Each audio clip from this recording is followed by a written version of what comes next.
ওই তেলে আমি দিয়ে দিচ্ছি আগে থেকে তৈরি করে রাখা কাজু কিশমিশের পেস্টটা।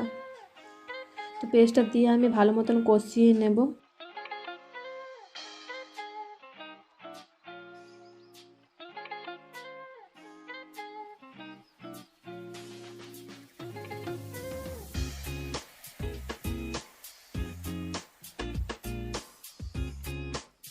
তো আমার কষানো হয়ে গেছে ভালো মতন। এবার আমি ফেটিয়ে রাখা টক দইটা আমি দিয়ে দিচ্ছি।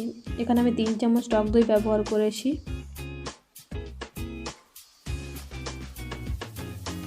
সব কিছু আমার ভালো মতন মেশানো হয়ে গেলে এরপর দিয়ে দিচ্ছি অল্প সামান্য চিনি, আর অবশ্যই চিনিটা আপনাদের স্বাদ অনুযায়ী দেবেন।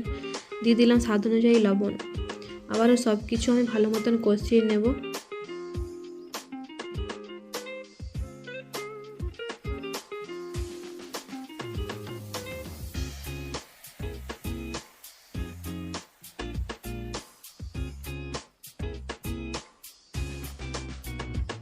তো আমার ভালো মতো কষানো হয়ে গেছে। এরপর দিয়ে দিচ্ছি জল।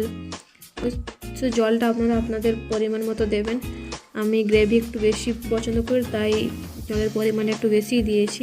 আপনারা চাইলে কম ব্যবহার করতে পারেন। এরপর দিয়ে দিলাম ভেজে রাখা আলুগুলো দিয়ে আমি একটু ফুটিয়ে নেব।